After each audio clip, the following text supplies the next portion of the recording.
Investor attention has been focused somewhat disproportionately on the direct enablers of AI over recent trading periods. Companies such as those in the semiconductor sector and the large technology platform businesses have attracted most of the headlines. However, investors should not lose sight of the second-order beneficiaries of these powerful tailwinds.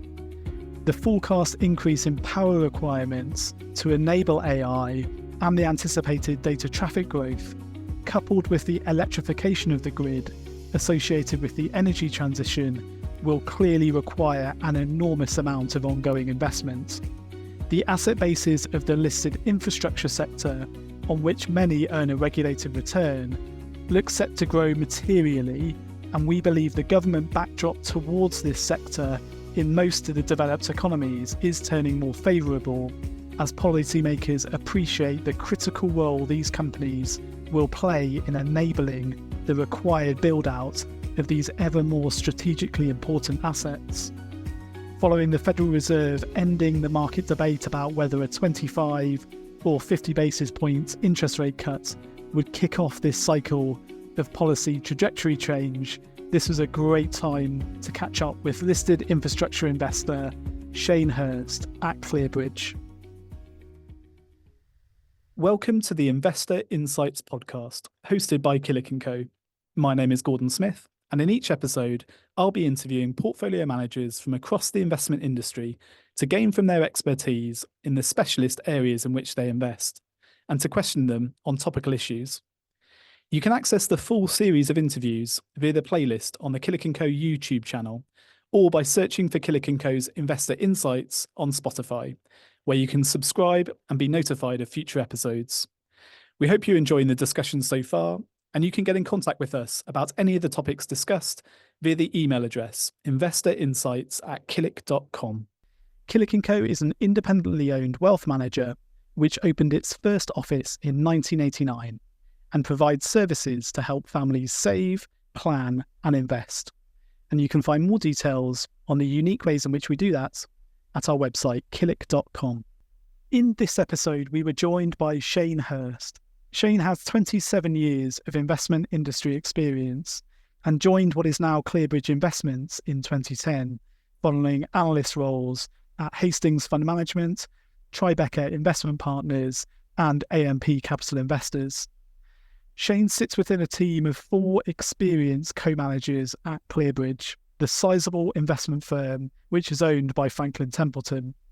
He and his team, located in Australia but with presence globally, are responsible for the company's range of listed infrastructure-focused funds, including the Global Infrastructure Income Strategy we reference in this discussion. As you will hear from our conversation, the strategy invests in a broad range of listed infrastructure companies, and the strategy has shown how the selection of well-managed businesses within this sector can deliver a highly attractive return profile, underpinned by the fact that they provide essential services critical to the functioning of any economy. We hope you enjoy this discussion, and as always, do get in touch via the podcast email address if you have any questions on the topics discussed or if you require any further information. Shane, hello. How are you doing today? Thanks for having me, Gordon. No problem. So Shane, our kind of standard first question to these discussions is one that we've asked everybody actually, and it kind of attempts to get a bit of an insight into perhaps something you've been working on recently, whether it's a kind of research project or something that you've read recently. Could I ask you to maybe share, is there a kind of anecdote from a recent meeting you could share with us, or even just an interesting article or book you've read? We've had some book recommendations in this bit before. Yeah. Anything you can share? Sure. No. I mean, there's a lot going on in the space, as you can appreciate it, and especially over the last 6 to 9 months. I think in terms of anecdotes, what we've been hearing around the globe, I think firstly, decarbonisation and electrification, especially in Europe, continues to power on, has been very positive for our sector. I think in terms of network spend, whether it be water or electricity spend, over the last year or two, you're seeing that really accelerate in terms of the forecasts going forward. So I'm sure we'll talk about this a little bit later, but if you go back 30, 40 years, networks were growing at 1% to 2%. Now they're expected to grow at, closer to 7% to 9%, so much, much faster. And then finally, the space has somewhat caught fire with AI positivity around power generation. And so I will talk about that a little bit later as well. But certainly we've been hearing a lot of kind of positive news coming out of our US companies. Last week, as an example, Constellation had a very exciting announcement and was up very, very strongly on the back of that, which we can touch on as well. So they're recent anecdotes. In terms of a book recommendation, I can tell you at the moment I'm reading a book called Die with Zero by Bill Perkins. I don't know if you've heard of it, but it's a pretty cool book. It's really all about getting the most out of your money while you're alive, and then not waiting until you're older and then, not leaving it all to your kids, just kind of spending it. So it's a pretty interesting book. Okay, good stuff. Yeah, and I'll add that onto the list. Yeah, thank you for that. Yeah, we'll certainly come back to some of those themes, I'm sure, as we go through this chat.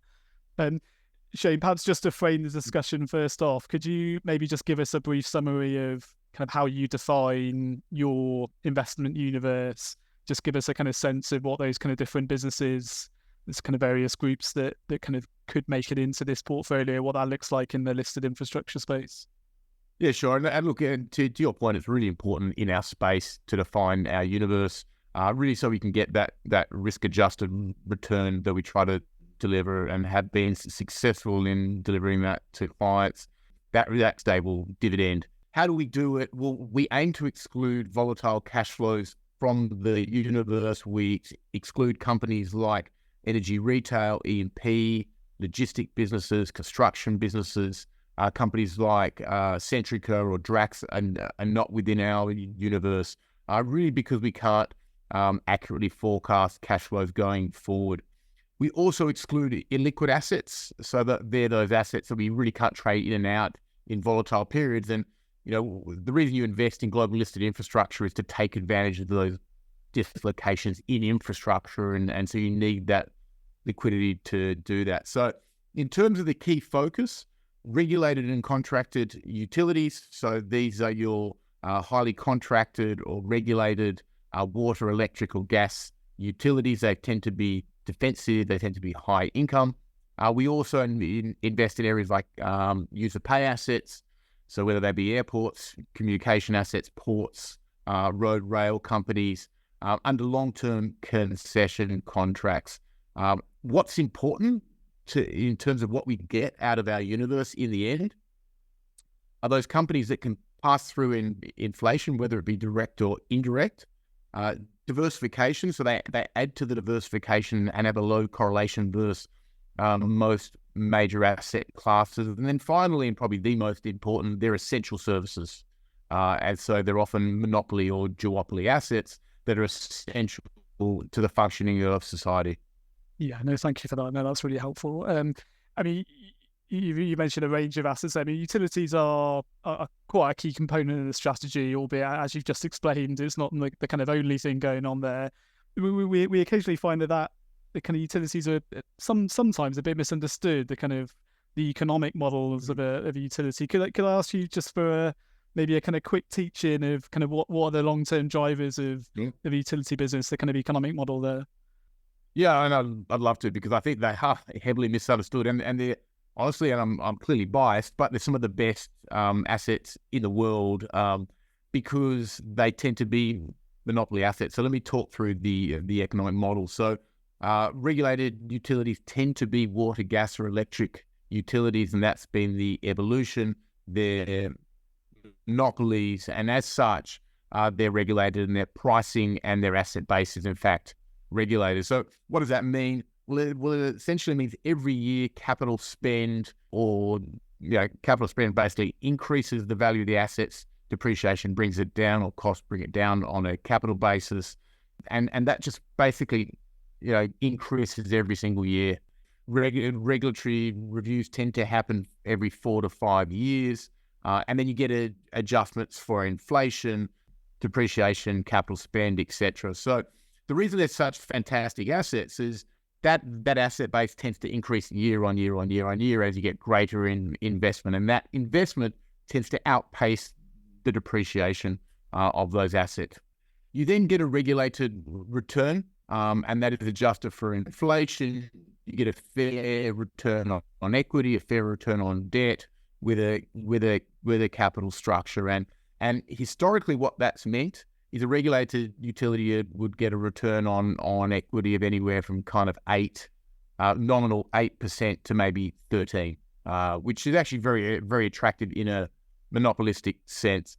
The reason it's really important is that every year you want to be receiving very stable cash flows, very stable dividends, and so getting that reliability and predictability of returns is absolutely crucial. So, what's happening at the moment in the space? Look, I'd say, frankly, if you think about the last kind of 2-3 years, and you've seen bond yields move up quite substantially to, Q3 of last year. Bond yields globally have flattened out to come down.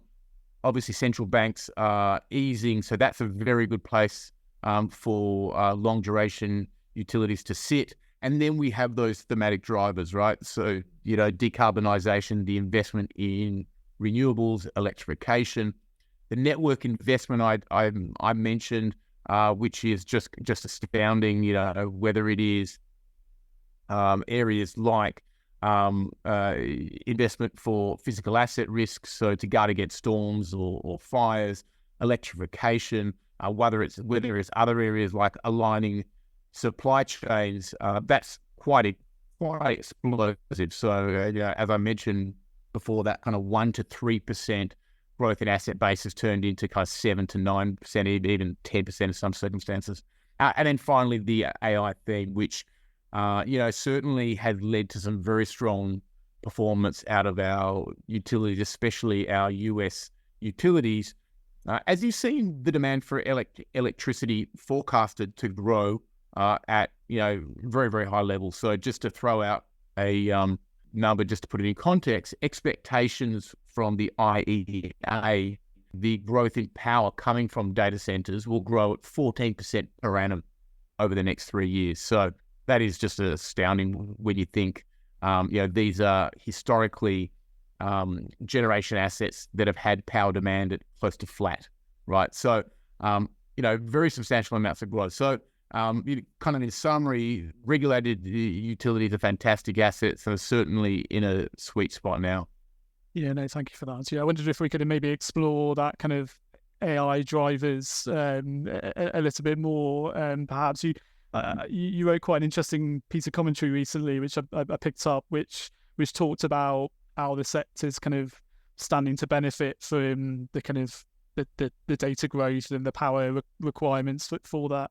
But also on the other side of how some of these utilities and infrastructure businesses are kind of taking advantage of kind of efficiency improvements through actually using AI. I wondered can you kind of talk us through some of the elements of that view as well? I mean, are there any examples you can maybe throw out? Yeah, look, definitely, and it's a very exciting space. I'd say, we identified it, I'm going to say 12 to 18 months ago, and positioned quite well towards the end of last year when really utilities globally were being beaten up by bond yields.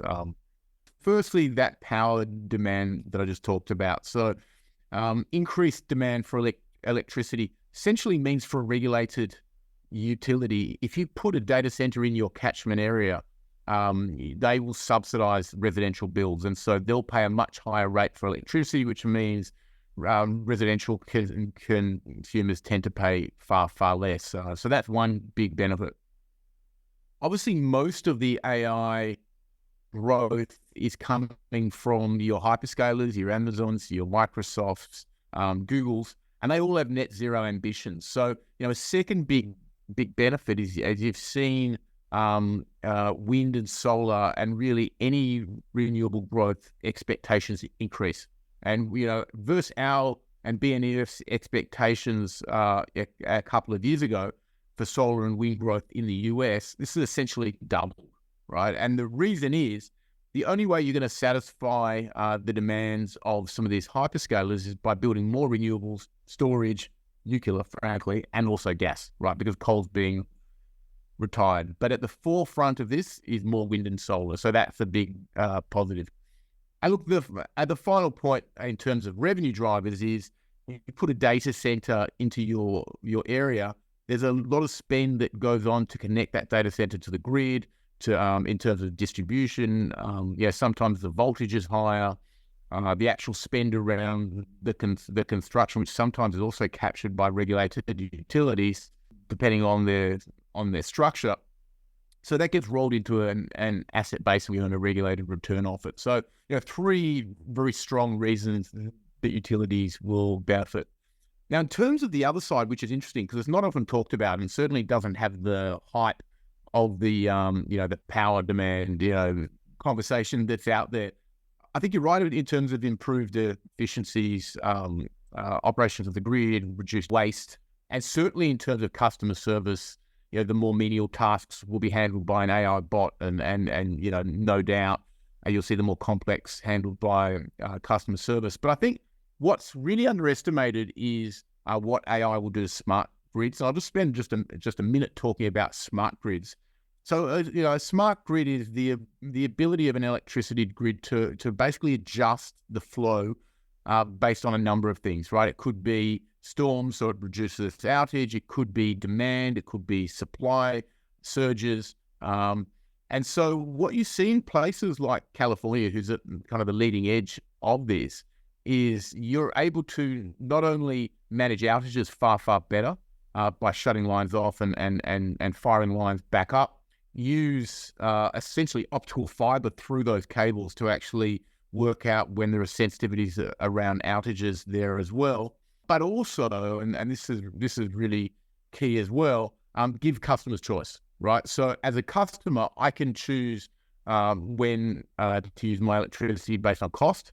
I can choose when to use my electricity based on preference. So I could say, I only want renewables. I only want dirty electricity. It doesn't really matter. But in the end, what's absolutely crucial is you have that choice and flexibility. And that's something that AI is bringing increasingly to electricity grids. Now, just really briefly on two examples in our portfolio that benefit from it. The first I actually mentioned before was Constellation. Constellation Energy is the largest owner of nuclear plants in the US, the largest operator of plants in the US. And the US right now is the largest producer of nuclear energy. At some point, it'll be passed by China, but right now it is in the US.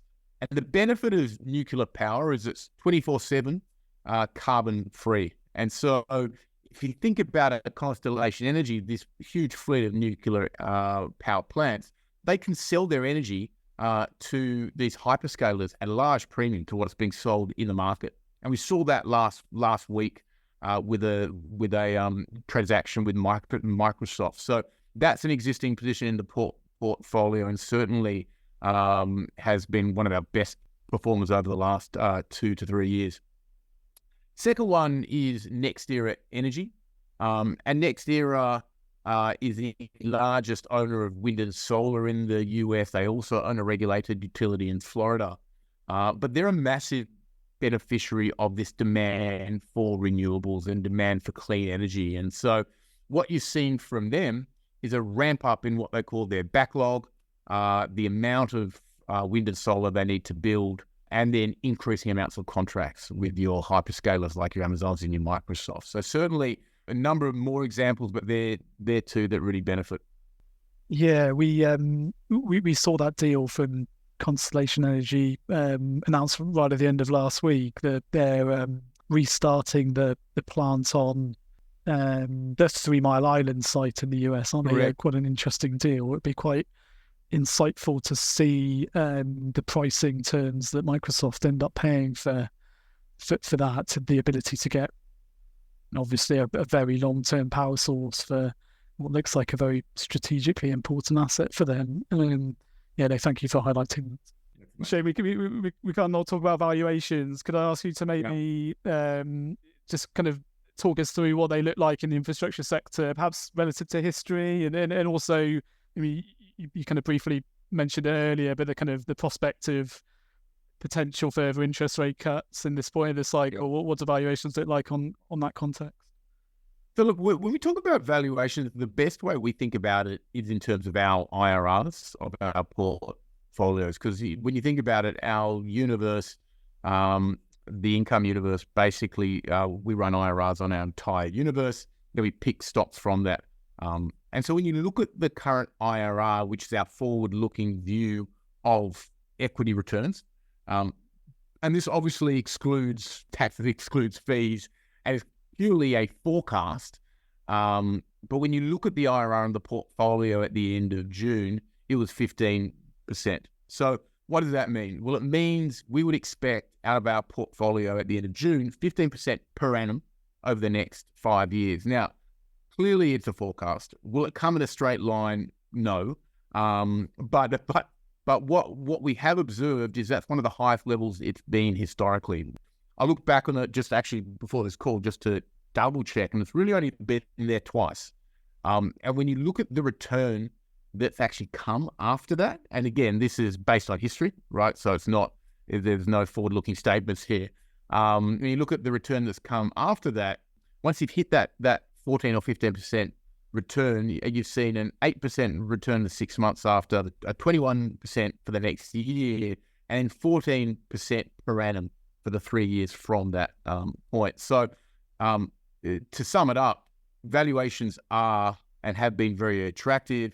That's why, to us, it wasn't overly surprising to see the performance we've seen over the last kind of 3 to 4 months, all been catch-up because valuations are just so attractive. And if you think about the numbers, to your point, in terms of long-term rates, we have long-term rates in our portfolio out basically very long-term. So we value it 5 years out.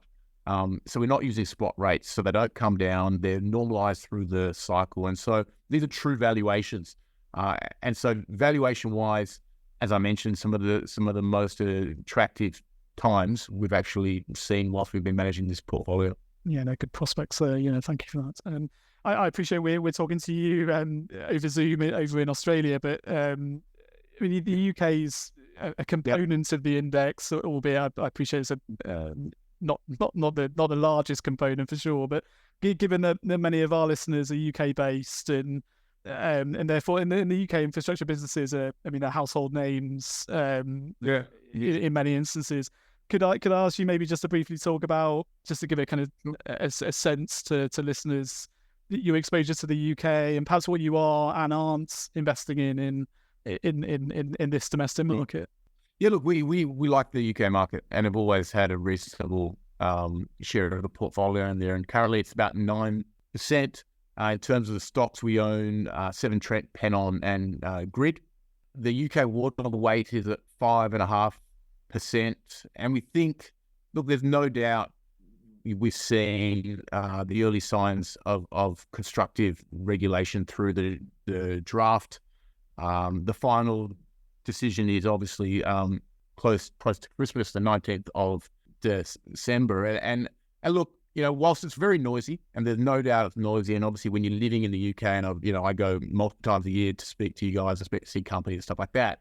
Whilst it's very, very noisy, when you look through the noise, there's no doubt you will have an improvement from the draft to the final for these regulated utilities. And the draft for Severn Trent and Pennon were both pretty good, to be honest, right? So what are you going to get in terms of an improvement? Well, you're likely going to get to see greater incentives.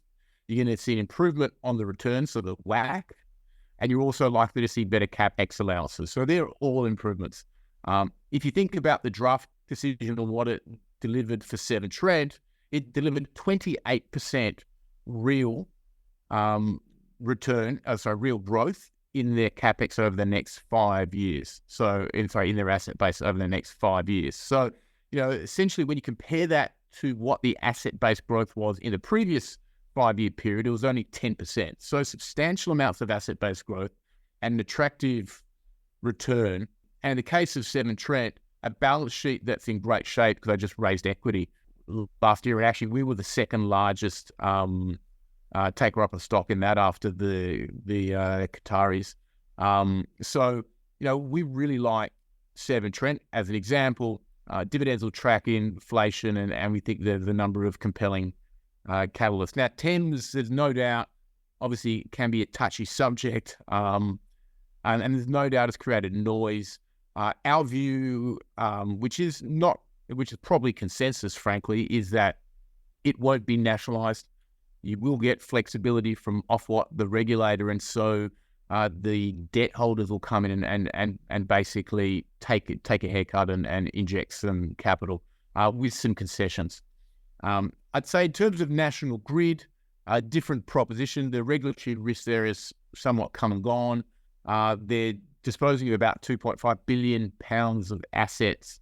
They've just recently announced a disposal of the UK electricity system operator that kind of hit expectations. LNG grain is on the cards, as well as some onshore US renewables. They've also got some regulatory outcomes in the US by year end, which should be relatively positive. So, look, we think they're set to hit and exceed expectations again, with substantial network growth, as I spoke about. That's really been a trend for electric, water, and gas utilities. In terms of where we would avoid, I'd say, going back to your second or third question in terms of our definition of infrastructure, we exclude UK LICs from our universe. We exclude Centrica, we exclude Drax. And the reason we do that is not that they may be fine in terms of investing for the average investor. For us, they don't satisfy that definition of infrastructure. And so for us, they won't give us that clarity of cash flows, earnings, and dividend predictability. And so we don't own that. So I'd say they'd be the companies that we wouldn't invest in. Yeah, no, that's very clear. Yeah. Shane, our final question is another standard question. It asks the speaker for their kind of highest conviction area at the moment. And you've mentioned quite a few areas and quite a few stocks already, but I wondered if there was one particular area or stock that you might highlight as being kind of particularly positive on at the moment. Well, I'll give you 3. Okay, great. The conviction, obviously utilities. As I've mentioned that a number of times. Whether it be decarbonisation, the growth of networks, or in fact AI. Thematically, US utilities and the European utilities, I haven't talked much about that, but certainly Spanish and Portuguese utilities will benefit from that, and over time, so will German and UK utilities within our portfolio. So that's one clear area of high conviction. Look, I think the other where we've been a little bit different to others is we've been increasing our European airport exposure in the strategy. And, frankly, if you go back to earlier in the year, they were unloved. I think people were concerned about fares being kind of pushed down. Ryanair obviously came out with some pretty negative comments. They were concerned about volumes through summer, and really it didn't play out that way at all. And we just took advantage of certain pricing points and increased our conviction in companies like AENA, Spanish airports, ADP, French Airports Group, and Fraport in Frankfurt through that weakness. And they've just started to come good now. So that's another really good area. I think the third area is pipelines in North America, which is an interesting one because there are 2 companies in particular that I'm thinking of. Look, the first is a company called TransCanada. TransCanada owns the biggest network of kind of gas pipelines in the US, and they have a number of things going for them. But what they really have core at the moment is they're going to benefit from the greater demand for gas that's needed to fire these power plants, satisfy the power demand for AI.